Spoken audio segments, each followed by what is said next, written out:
నమస్తే. ఈ మధ్యకాలంలో అయితే టెక్ మహేంద్ర వైరల్స్ అయితే భావన గారు ఎంత వైరల్ అయ్యారో మనందరికీ తెలిసిన విషయమే. ఐటీ ప్రొఫెషనల్స్ అందరూ కూడా దిగి వచ్చేటట్టు చేశారు. ఎందుకంటే ప్రతి ఒక్కరికి ఆవిడ ధైర్యాన్ని నింపారు. గత నెల రోజులుగా పోరాటం, ఈ రోజైతే హంగర్ స్ట్రైక్, నేను జడేసుకోను చెప్పులు వేసుకోను, ఇలా నిరసన అయితే పెద్దది చేస్తూనే వచ్చారు. నిజంగానే ఐటీ కంపెనీలన్నీ దిగొస్తాయా ఈవిడ కోసం? నిజంగా టెక్ మహేంద్ర ఆవిడ డిమాండ్స్ అన్నీ కూడా వింటారా అనేది ఆవిడ మాటల్లోనే తెలుసుకుందాం. అసలు ఏ నమ్మకంతో ఇంత చేస్తున్నారు? మేడం నమస్తే, చెప్పండి. అంటే మిమ్మల్ని ఎప్పటి నుంచో చూస్తున్నాం, మీరు ఆల్రెడీ మా అందరికీ తెలిసిపోయారు. సో ఐటీ కంపెనీ అంటే నా ఆశ్చర్యం ఏంటంటే, ఐటీ కంపెనీ అంటే నువ్వా నేనా అని ఉంటుంది, వాళ్ళకేంటి లక్షల్లో జీతాలు అనే ఊహల్లోనే ఉన్నాం ఇప్పటి వరకు.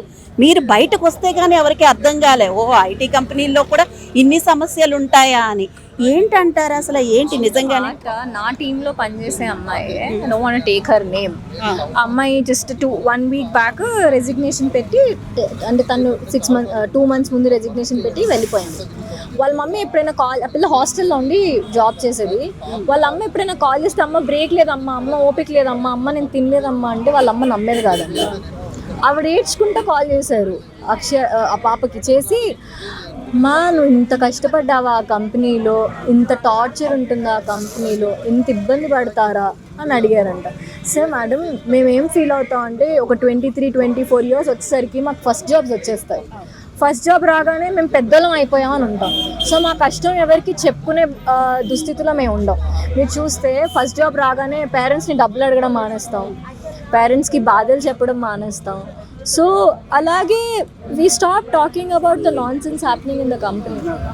So obviously we stop talking. Madam అంటే వర్క్ పరంగా కష్టం ఉంటుందని తెలుసు, ఐటీ అంటేనే చాలా వర్క్ ఉంటుంది, వర్క్ ప్రెషర్. బట్ మీరు వెలుగులోకి వచ్చిన తర్వాత హరాస్మెంట్స్ కూడా ఉంటాయి అంటున్నారు. ఏంటి నిజంగానే అన్ని చోట్ల ఇలా ఉంటాయి అంటారా? మీ టెక్ మహేంద్రలోనే నేను చూశాను అంటున్నారా, లేదా మీకు ఎవరైనా చెప్పారా? మీరు ఈ ధర్నా స్టార్ట్ చేసిన తర్వాత ఫోన్ చేసి మాకు కూడా ఇలానే జరిగింది, సో మీరు బాగానే చేస్తున్నారు అని ఎవరైనా చెప్పారా మీకు? నేను చెప్తాను వినండి. నేను స్టార్ట్ చేసినప్పుడు టెక్ మహేంద్ర, బహదూర్పల్లి, నేను వర్క్ చేసిన ఎన్వైర్న్మెంట్స్లో ఇప్పటిదాకా గత 10 ఏళ్ళుగా నేను వర్క్ చేస్తూ ఉంటే on off, because during my pregnancy I wasn't working.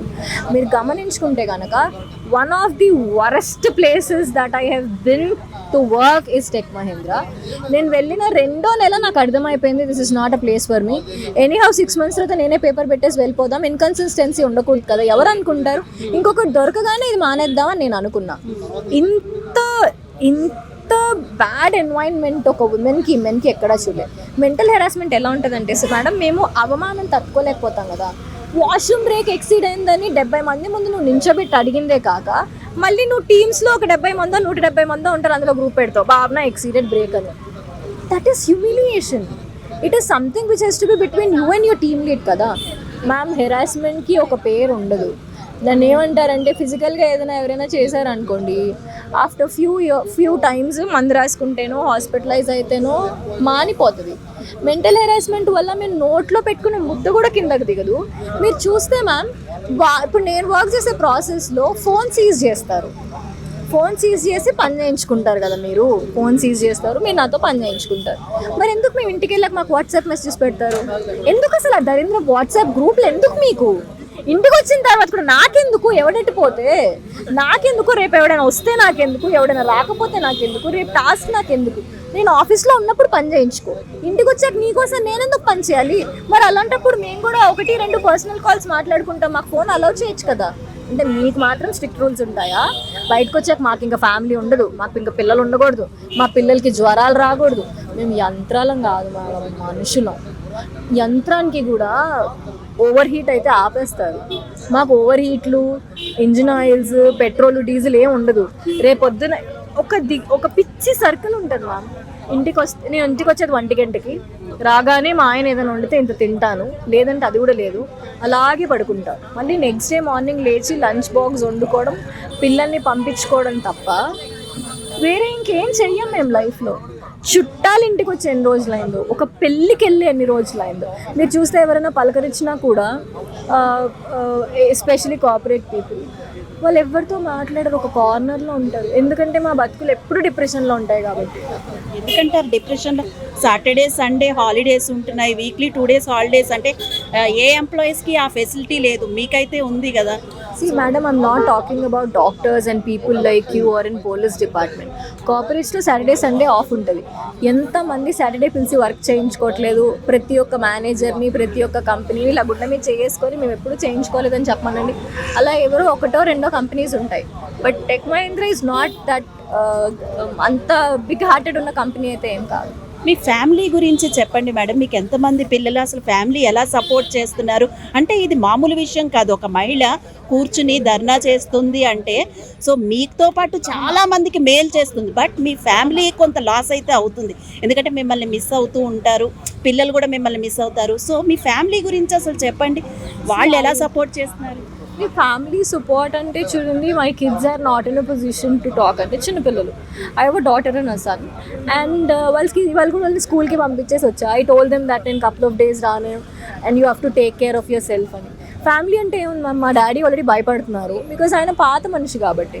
But మా హస్బెండ్, నా కజిన్స్, నా క్లోజ్ ఫ్రెండ్స్ చెప్తున్నారు మా డాడ్కి, మామ్కి, whatever she's doing is too good, let her do it. తనకి ఏం అమ్మదు, ఒకవేళ తను అక్కడ ఏదైనా కల్తీ పడిపోతే హాస్పిటల్కి తీసుకెళ్తారు, ఆ తర్వాత మనం హ్యాండ్ ఓవర్ చేసుకుందాము. But my family is on 100% support to this. Yeah, మా పిల్లలు చాలా సఫర్ అవుతున్నారు, they are missing the mom. At least 1 o'clock అయినా వెళ్ళి I use to cuddle them and sleep. అది కూడా లేకుండా పోయింది. నేను గత 22-23 రోజులుగా కూడా ఇంత నరకంలో ఉంటే I was not able to give any time to them. మీరు చూస్తే I was occupied with media calls, I was occupied with the office emails, I was occupied with lawyers.